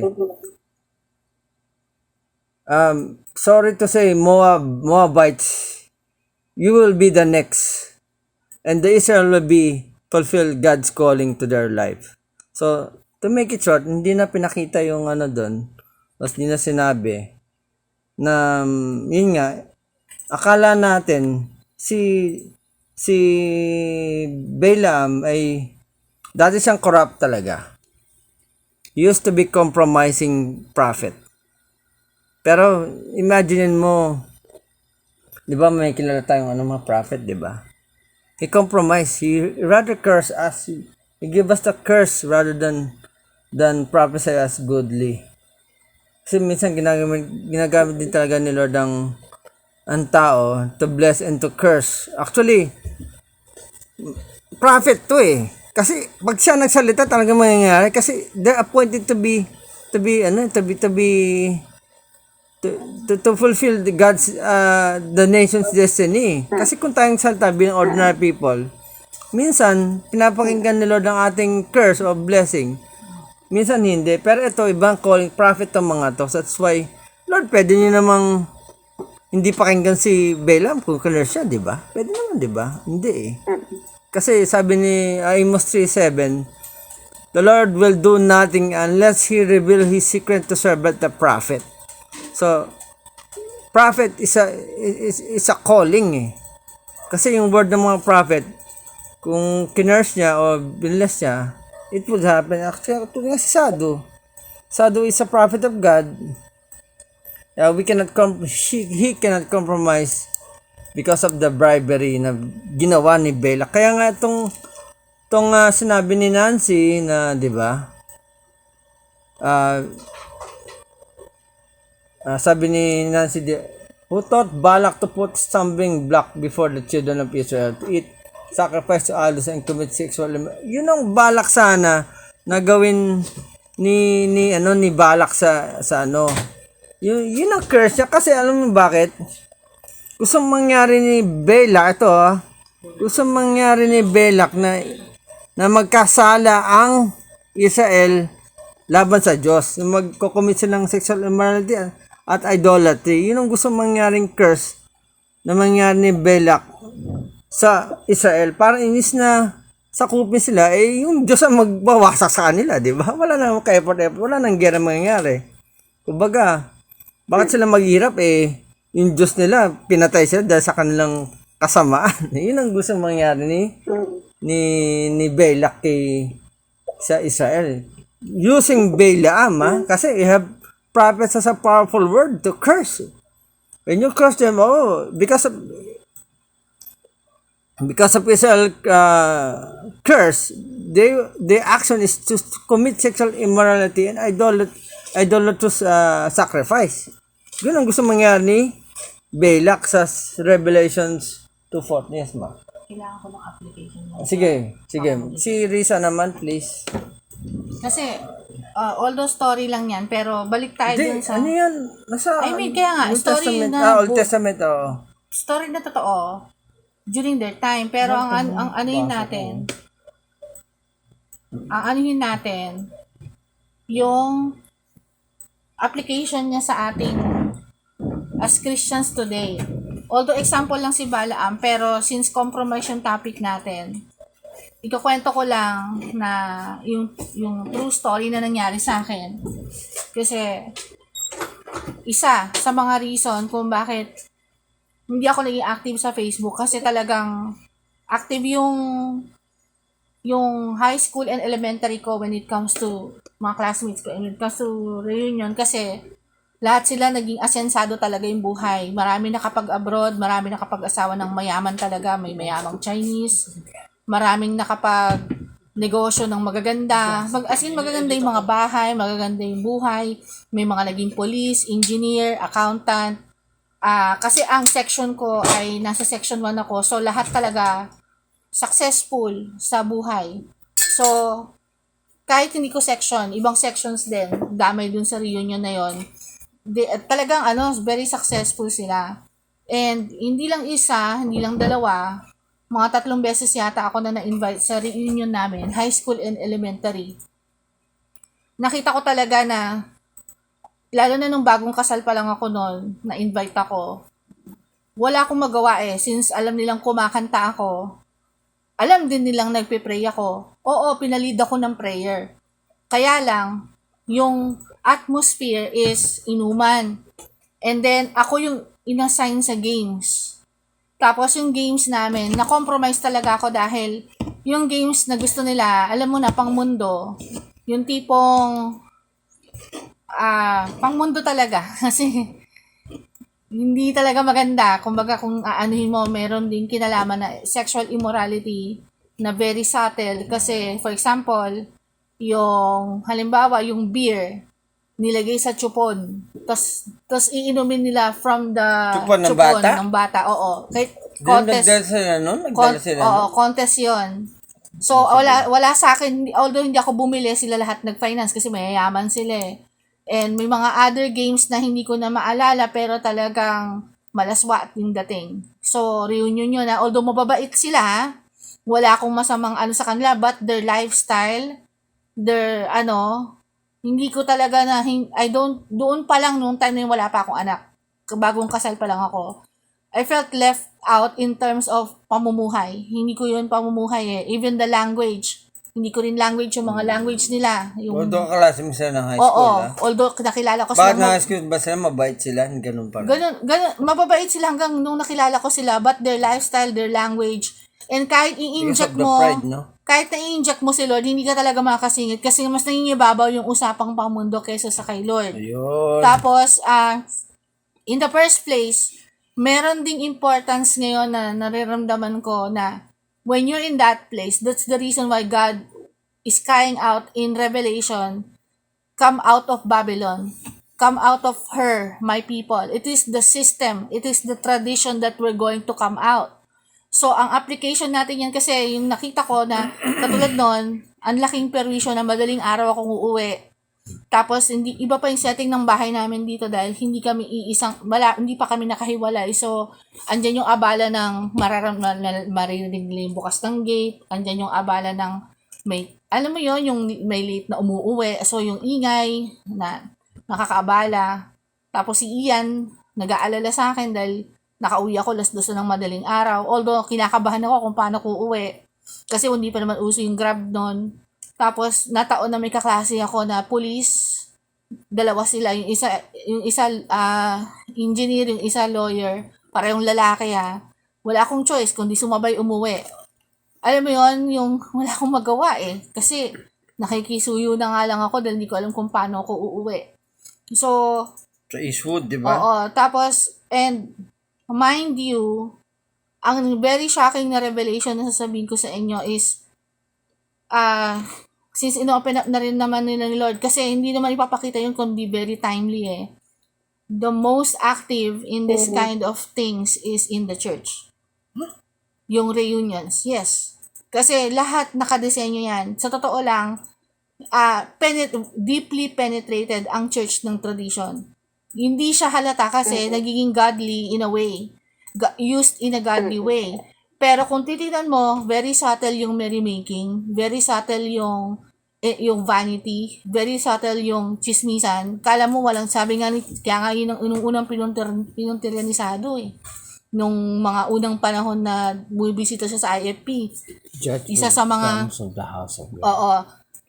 yung gossiping eh. Kasi, although very subtle, pag-pray natin si ganito. Tapos, isang prayer group yan. Ilang kayo sa prayer group? 10. Tapos, lahat na nalaman na yung chismis. Lahat ba yun may totoong burden? Ang nangyari yan, dahil nalaman mo sa group mo ng prayer group nyo na ganito, pinagpipray si pastor, yung isa, 2, 3 doon, hindi sila ganun kaano ng ka-mindful, chinismis naman nila sa iba. So, parang object of chismis tuloy yung mga dapat na prayer concern na dapat sabi nga ng Lord, 2 to 3 witness lang eh. Pero naging 10.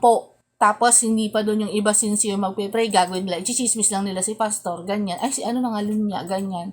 So, hindi genuine yung talagang, kaya nga sabi ng Lord, 2 or 3, kaya ganun lang yung number na binigay ng Lord, na para sa prayer, that Jesus in the midst. Kasi, nakita ko na yung halaga to prevent gossip.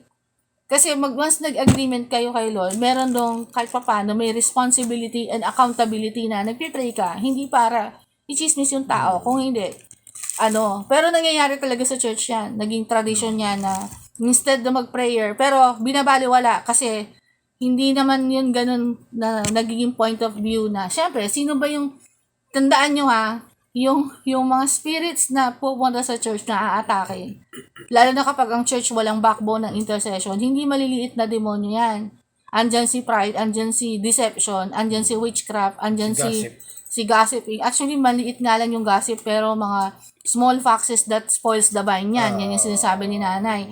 So, yung mga yan, kapag hindi tayo, kaya nga tayo as house church, para hindi na tayo maging alipin ng tradisyon na yan. The problem is, kapag connected pa tayo sa mga malalaking churches na involved tayo, yun ang kailangang bantayan. Katulad si Ate Marlene. No perfect church. Oo, kailangan niyang bantayan na hindi siya ma-compromise when it comes to those things. Kasi, bakit may segregation? Ba't may tinatawag na the separation of the sheep and the goat? Tandaan nyo, the goat and the sheep are in one farm.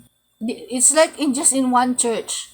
And God has to separate the sheep from the goat.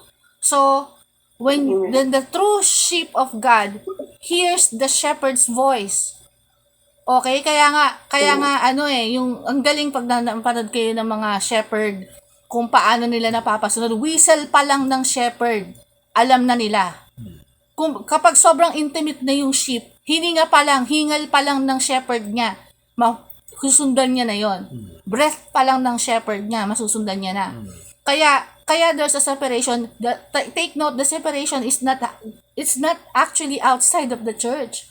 that separation of the sheep and the goat na tinuro ko sa inyo noon Inside the church. is inside the church, because there are two kinds of Christians. That the one that hears from God and the other is compromise. When you say compromise, they don't really obey the specific will of the Lord because they don't really hear the voice of God. Bakit? Kasi natabunan yung kanilang pag-attend ng ibang motibasyon. Bakit sila nandun sa church? Kaya nga sinabi ng isang prophet na hindi kilala na napakinggan ko, recently lang, na, recently yung marami daw ang lost na nasa loob ng church mismo.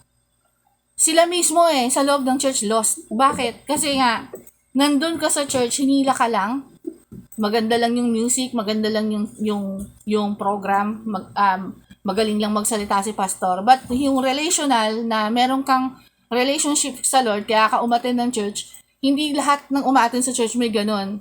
Na hinanap talaga ng talagang pure heart yung ang Panginoon, kilalanin. Kaya nga, may mga Christian talaga na, sorry to say, pero nangyayari talaga, I'm not here to condemn, hindi sila ganun enthusiastic magdala ng Bible. Kaya minsan, hindi sila nagdadala ng Bible kasi inaasa na lang sa pastor or anything. Pero makikita mo talaga yung hunger sa Panginoon, na yung difference nila, that there's an attendee na hawak niya yung Bible, chine-check niya pa yung sinasabi ng pastor kung nagko-confirm sa kanya. Okay? Tsaka, alam mo may relationship siya kasi may sarili siyang Bible. Parang ganito yan kilala mo kung sino yung, di ba, identified mo kapag malalim na yung relasyon nyo kasi merong makikitang ebidensya sa'yo. It's the evidence that how you bring, kasi dahil mahal mo ang tao or mahal mo ang Diyos, there's an evidence na pinapakita mo na mahal mo ang Diyos kasi sobrang gusto mo siyang kilalanin to the point na you bring the Bible everywhere. Kumbaga yung parang, there was a time na parang, di ba may time na parang sobrang mesmerized ka sa isang tao na in love ka talaga. Yung parang kahit saan iniisip mo, lahat inaalam mo sa kanya. Baga, inner witness, outside demonstration. Two-way ka mo. So ngayon, that's why the church is compromised kasi mismo sa leadership, hindi, sabi nga nung kausap ko na isang Kristiyano, sabi niya, that's a sad thing, hindi natuturo sa church yung talagang dapat maituro. Dahil, makikita mo sa foundation nila kung gaano sila katatag. I just happen to attend a church na talagang, hindi, I just happen, it's not an accident na dinala talaga ako sa isang church na talagang intercessor yung pastor. Napakahalaga na ang pastor ay intercessor. Why? Because doon kami na-train sa kanya kami natuto na ang mahalaga sa lahat is not actually yung kundi yung lifestyle namin na doon na bago. Doon kami na-involve, mas lalo active in prayer. At hindi lang yon. Doon ko natutunan na the prayer the prayer is also worship. Na kapag winworship mo ang Panginoon, tas yun yung ultimate kapag natutunan mo i-worship si Lord ng tama, hindi ka pa nag-a-ask, the Father knows what you need. Because anong sabi ng Lord? The Father in these last days seeks those who will worship Him in spirit and in truth. So kapag nag-worship ka in spirit and in truth sa Father, God knows what you need before you ask. So doon ko natutunan na kaya yung mga itinuro ko sa inyo na lahat yon based on the experience that God has given me as an intercessor. Lahat ng mga revelations na nakuha nyo, I pray talaga matandaan nyo lahat all throughout the years na magkakasama tayo because kailangan natin ngayon yan Kailangan natin yung mga itinuro. Kaya nga minsan na lang ako magsalita kasi ayoko magturo ng may masabi lang. I really need to hear from God kung ano yung kailangan. Pero ako nagbukas ng pito, ikaw nag-flow. Oo. Diba? Kasi sabi din ng Lord sa akin, marami na tayong nakain, pero kulang sa application. Kailangan natin talaga application nung mga years na 2023. May tanong ako. May tanong ako. Huwag kayo mabigla mga kapatid. Sinong naitingin nyo gusto nyong magkandak ng ng preaching. Any one of you, bukod sa aming tatlo ni Judel, may ano na ba, meron na ba may heart sa inyo? Judel, Nancy, Marlene, Ate Jen. Walang sa pilitan or you're not yet ready. Kumbaga, if someone, I'd like to hear from you. If you're willing. If you're not, it's okay. Ngayon, yung application nito, kasi, ito na yung time din for us to grow, yung application. Kaya, nagtanong din si Ian siguro dahil, actually, nag-umpisa lang naman ako sa life testimony ko. Actually, life testimony, okay din yun. Yun ang application ko ng mga natutunan ko Tinetestify ko kung ano yung nangyari sa akin, experience ko sa Holy Spirit, experience ko sa mga battles ko. And then, doon ako nakakakuha ng revelation. Kaya nga, bawat revelation, sinabi namin ni Jodel parehas na, bawat revelation, may experience muna kaming pagdadaanan. Matindi muna yung yung sakripisyo at lahat ng kumbaga, pasan namin yung daigdig. Kumbaga, hindi madali yung revelation ipanganak. Yung hindi siya, sabi nga nung nakausap ko, parang bunga yan ng worshipful lifestyle. Tama, worship. Hindi ka makakakuha ng revelation kung hindi ka worshipful. Tsaka hindi ka babad sa word. Hindi talaga Oo, kasi kailangan na natin talaga ako na-experience ko na yung pagbabad ko sa word. Oo. Talagang nakikita mo yung flow of thoughts. Oo. Ngayon, inspiration kay Holy Spirit isa talaga. pa, ang focus muna natin is right now is compromise. May dahilan kung bakit pinapadiin ng Lord itong season na to. Kasi, malapit na kasing ang beast, okay? Introduce yung, talagang kung sino yung beast, malapit na rin yung kumbaga yung mga bagay na matinding persecution na mangyayari sa atin. Kasi kung hindi tayo sanay, kaya nga minsan pinapractice tayo sa family pa lang, minsan may nangyayari persecution. Kung hindi tayo sanay, baka hindi kayanin ng heart. Yung if you are weak in heart to face these kinds of tribulation, kasi andyan na yung kaunti na lang yung panahon na magugulat na lang na, lalo na kapag dumating yung point na parang sa family natin, katulad nun, nangyari na sample lang tayo sa vaccination, di ba? So, yung merong hindi nagre-respect sa atin just because ayaw natin magpa-vaccine. So, nandun yung point na, that's why inaalis tayo sa attachment para hindi tayo, matuto tayo na makinig talaga sa Lord. Kasi kung dumating yung time na we are persecuted and then hindi tayo sanay, mabibigla tayo. Kaya madaling mag-fall away ang church kasi ang iniiwasan dito yung the heart of many will grow cold. Kasi sa totoo lang, baka hindi kayanin yung pressure ng persecution. Kaya tayo pinapractice na makipot na lang yung dinadaanan natin. At isa pang lesson dito, yung isang requirement ng Lord para hindi ma-compromise is to really hear from the Lord. Pinakukulit ako ng Lord na sabihin sa inyo na you have to ask the Lord directly. Kahit simpleng bagay, practicein mo. Lord, will mo ba to? Pupunta ako dito. Lord, will mo ba to? Kakausapin ko yung taong to. Lord, katulad ng si Ian kanina. Natuwa ako sa application niya na, praise be to God, na hindi siya basta-basta nagpumili ng hospital na, although sinabi ko, mag-MCU ka or UERM ka. Pero nag-pray siya.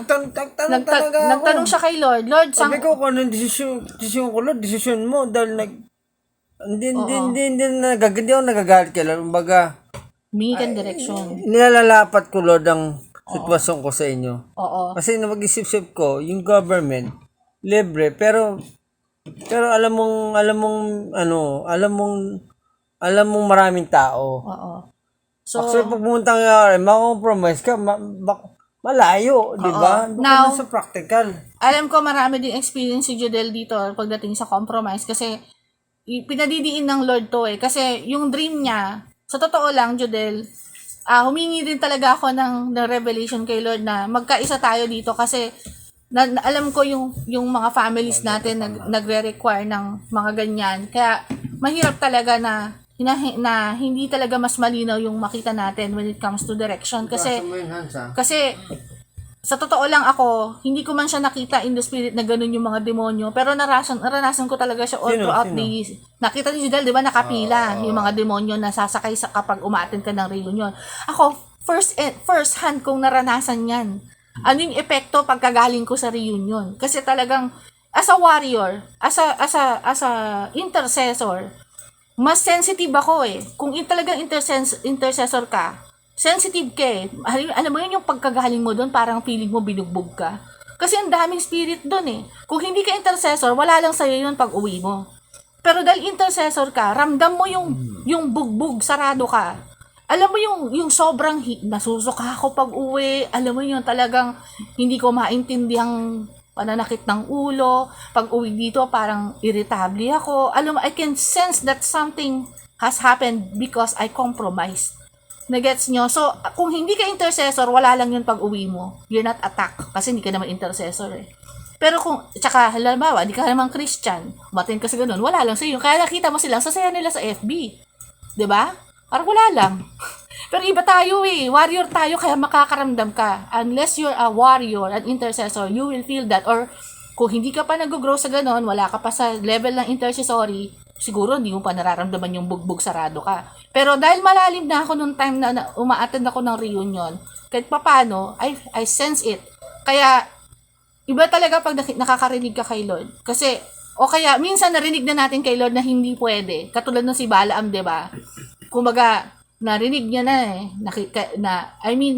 Kung hindi pa nagsalita yung donkey, kino-compromise niya yung sarili niya because of wrong motivation. Because of the money. Because may iba siyang motivasyon. Oo. Ano bang purpose kung bakit ka nasa reunion? Yun yung tanong doon eh. Kahit na maganda, malinis pa yung hangarin mo, pero ito na lang number one, ito na lang last na sasabihin ko. Bakit inalis ni Lord si Lot doon sa Sodom and Gomorrah? Bakit meron siyang tinutukoy na place eh? It's a place na kailangan niyang alisan. So it's the same with something na katulad ng event na to, yung reunion. Bakit kailangan na natin umalis sa ganun, sa sistema na ganyan? Kasi nga, nakita mo, Lot was compromised. Halos lahat na ng tao doon pare-parehas. They are full of, diba? So, the same this with our time kasi sobrang dark na. You'll never know when you go there. You'll never know what attack you're going to do. Hindi sa natatakot tayo na. Inaalis tayo so that we will be in position.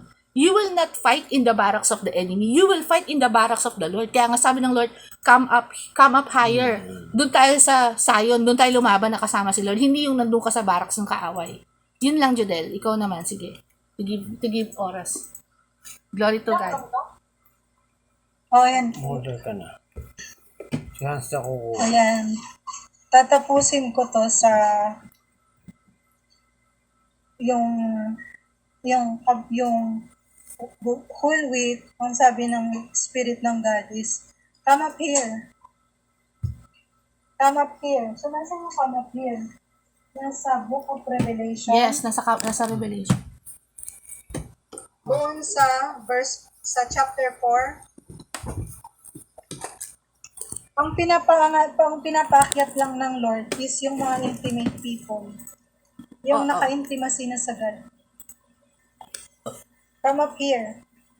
Sinong nagsabi? After these things, I look and behold the door standing open in heaven. Anong year tayo ngayon?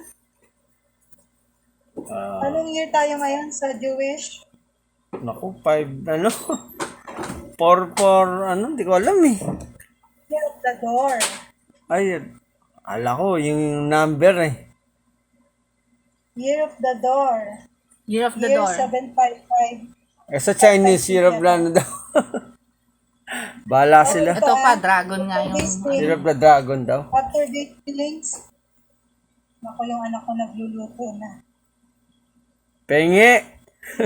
Yung anak. After these things, patayin mo muna anak. After these things, I look and behold a door standing open in heaven. Saan nagbukas? Dito ba sa earth? Malinaw kung saan nagbukas. Nasa heaven. And the first voice which I heard was like a trumpet speaking me, saying, Come up here, and I will show you things which must take place after this. Sinong nakasunod?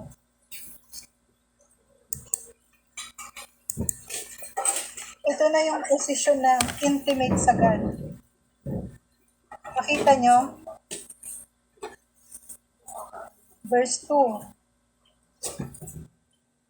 Immediately I was in the Spirit, and behold, a throne set in heaven, and one sat on the throne. Sinong gustong makasunod sa ganitong sitwasyon?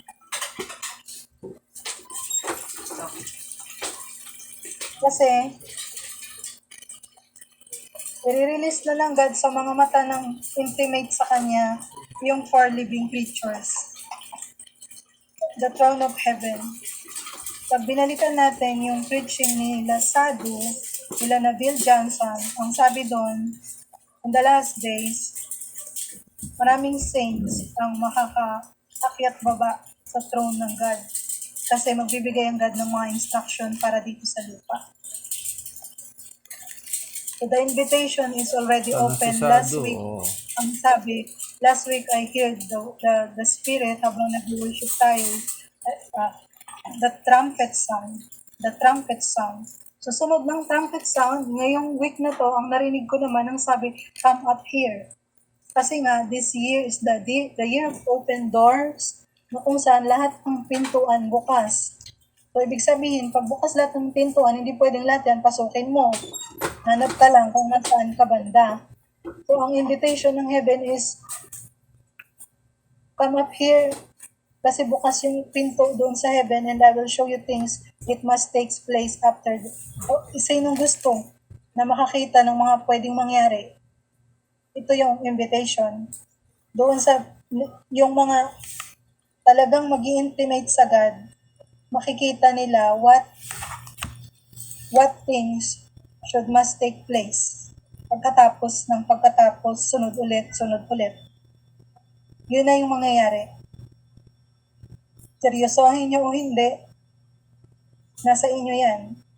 Ang sunod nito, immediately I was in the Spirit, and behold, a throne set in heaven, and one sat on the throne. So pag tinapos nyo to, i-wrap up natin ng mabilis, anong nakita nila dito?